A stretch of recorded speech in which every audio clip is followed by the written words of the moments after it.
Irashaimase! Hello and welcome to Fataris' Kitchen. I'm your host, Chef Fataris. It's time once again for Shoot 'em Up Saturday, and on the menu this week we have GunVein, a modern arcade-style bullet hell. What kind of taste will it have? Let's get cooking and find out. From developer NG Dev Team, GunVein released to PC via Steam in November of 2022. There's also been an announced Nintendo Switch, PlayStation 4, and Xbox version, but at this point there isn't a release date for those, so definitely stay tuned. But I do highly encourage you to check this title out via PC, and if you like what you see here, you don't just need to take my word for it. There's a demo available on Steam, so try that one out, and, well, let's go and dive right in and you can see what this game's all about. So the main menu is really nicely laid out. Once you select Game Start, we're taken to our mode selection here. There's the normal mode, there's stage selects where you can play the individual stages, and then one of the unique modes I feel this game brings to the whole shoot 'em up genre, and this is this roguelike arrange mode. Basically, you earn experience by defeating enemies, and then you can select various abilities from a choice of 3 that are presented when you level up, giving you the chance to really build a unique custom run with every single time you play through the mode. It kind of like leans a little bit on what's going on in the main arcade mode, but it's a fun way to experience the title. So with that said, we're going to dive into the normal mode here to experience the game. Once you select your mode, we're taken to the character select here, and there's 3 characters to select from, basically 3 ships. Type A, piloted by Rico, who has this ship that's relatively well balanced, that uses lock-on homing lasers and has a rather traditional classic black hole bomb for the ship's bomb.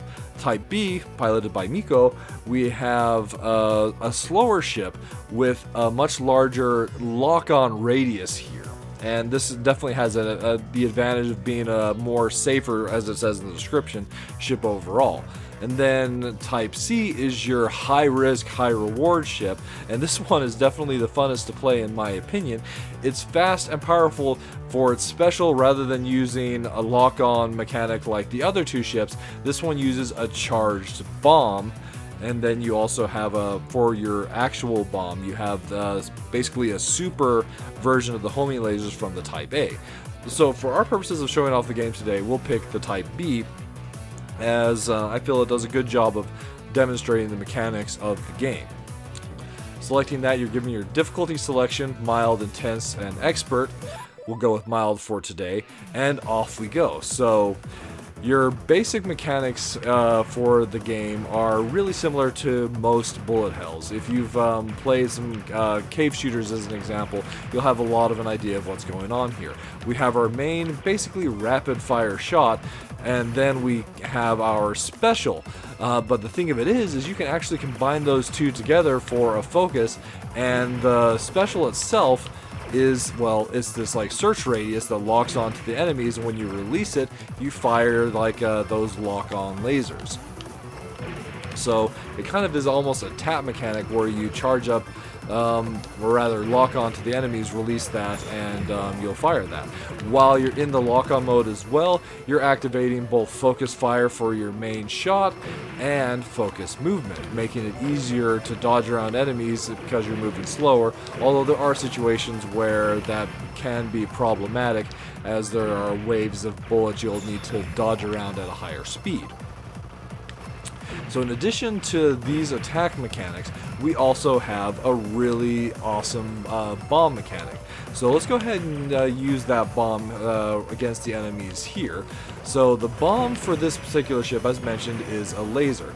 One of the things that's unique about this bomb is that any of the enemies it destroys will burst into stars, which are your high point value items. So if you're looking to go and build a high scoring run, that's the way you do it.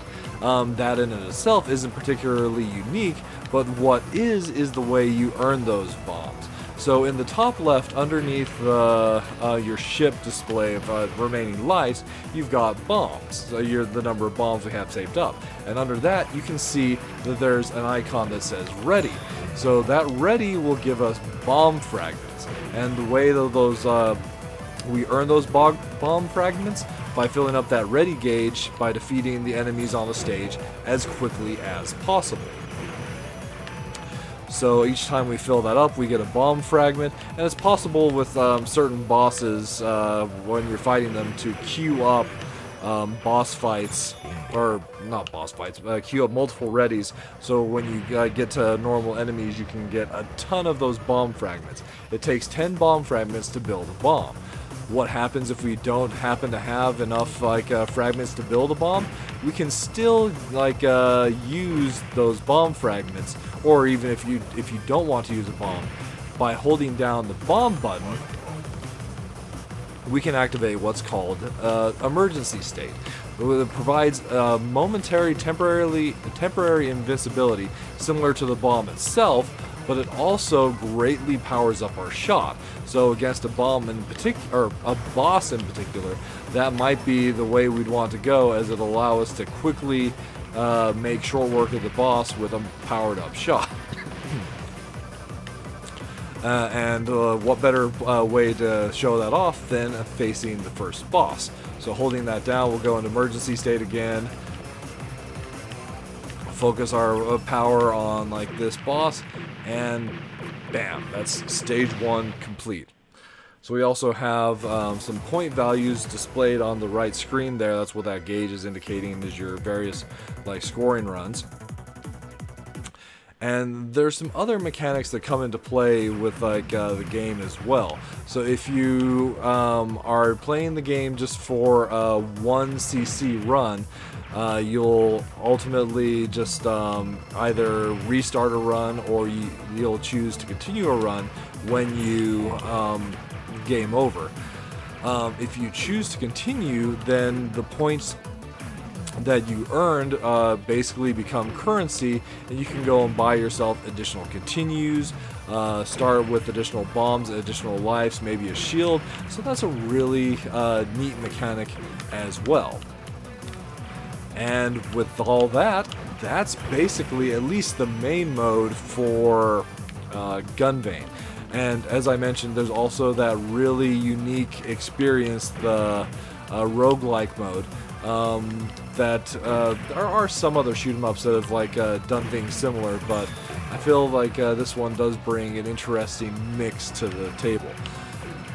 So as far as the minus flavors, I don't really have many for this game.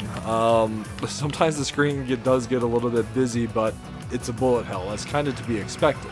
However, one thing I will say is the game might be just a little bit on the short side, at just 5 stages long, though the stages do have some good length, and you'll have some unique and different boss fights throughout. It would have been a little nicer, in my opinion, had there been just a little bit more content. But on the plus flavors, for one thing, I really do love that the game goes and shakes it up with a couple different modes there, the arcade mode and the roguelike mode, and also the ability to just go and set high scores on each stage individually is most definitely welcome. But another thing that I feel that just in general NG Dev Team has always done wonderful on is the mecha design and just the way the graphics look just turn out really excellent. You've got these beautiful, to be honest, I'm not sure if they're actually pre-rendered or actual 3D objects this go around with your game, and as the enemy design and the bosses, specifically the boss patterns, are truly excellent. So this game does deliver on being your bullet hell arcade experience, similar to what you would get from, say, a cave, or maybe a Taito experience. So if that's what you're looking for, and you love bullet hells, or you love games from NG Dev Team, this is definitely one I encourage you to check out. And even if you're not necessarily a fan of bullet hells, this one, while maybe not as beginner friendly as some, I think might still be a great one to try. So, highly recommended from the chef. Alright, well, that'll just about wrap it up for this week's episode of Shoot 'em Up Saturday. As always, I want to thank you so much for joining me this week. I hope you yourself have a wonderful week as well, and also a Happy New Year, as today is indeed New Year's Eve, and I look forward to seeing you again next time.